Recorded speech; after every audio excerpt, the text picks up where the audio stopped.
श्रीराम समर्थ. श्री गोंदवलेकर महाराज प्रवचने. दिवस 13वा. नाम आणि सत्कर्म. नाम हा सत्कर्माचा पाया आहे, तसाच कळसही आहे. भगवंताच्या स्मरणात केलेले कर्मच सत्कर्म या सदरात पडू शकते. भगवंताच्या विस्मरणात केलेले कर्म सत्कर्म ठरू शकत नाही. समजा एखादा मनुष्य नुसते तोंडाने राम राम म्हणतो आहे, परंतु भगवंताच्या स्मरणात नाही, तर मग राम राम म्हणण्याची त्याची क्रिया सत्कर्म म्हणता येईल का? वास्तविक नाम हे स्वतः सिद्ध असल्याने ते जाणता वा अजाणता म्हटले तरी ते सत्कर्म याच सदरात पडते. कारण जेथे माझे नाम तेथे मी पुरुषोत्तम असे भगवंताचेच वचन आहे.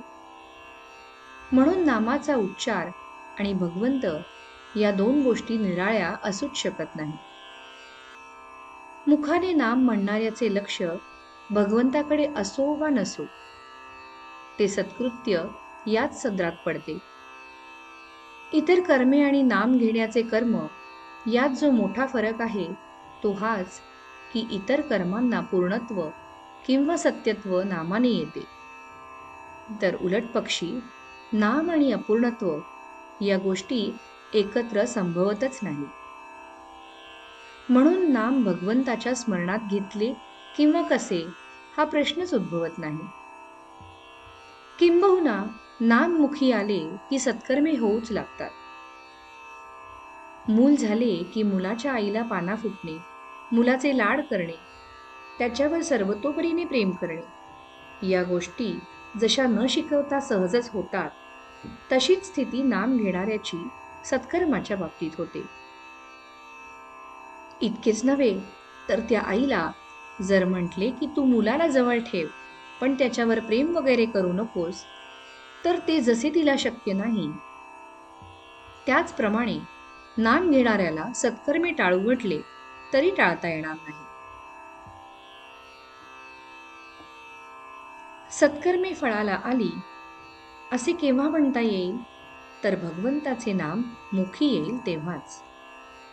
परमात्म्याने आपल्याला सांगून ठेवले आहे की तू माझा व्हावास असे तुला वाटते आहे ना, मग तू प्रपंच अतिदक्षतेने कर. प्रयत्नाला कधी मागे पाहू नकोस. पण फळ देणारा मी आहे ही भावना ठेवून तू वाग. जी परिस्थिती येईल त्यात समाधान बिघडू देऊ नकोस. आणि मी जे सांगतो ते औषध घे, ते तुला सर्व रोगातून मुक्त करेल.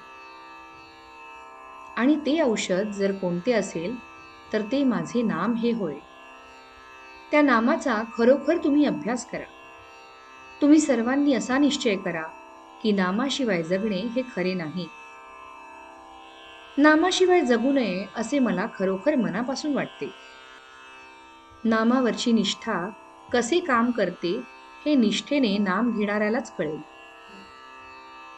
नामाचे प्रेम ज्याला लागले त्याच्या मागे परमात्मा उभा राहिला हे अगदी सत्य. सत्य त्रिवाच्या सत्य सांगतो. म्हणून आवडीने आणि प्रेमाने भगवंताचे नाम घ्या. एकदा जरी त्याला कळकळीने रामा अशी हाक मार की भगवंताला तुम्हाला येऊन भेटावेसे वाटलेच पाहिजे. तात्पर्य: सत्कर्माचा शेवट भगवंताच्या नामाचे प्रेम उत्पन्न होण्यातच होणे जरूर आहे. श्रीराम समर्थ.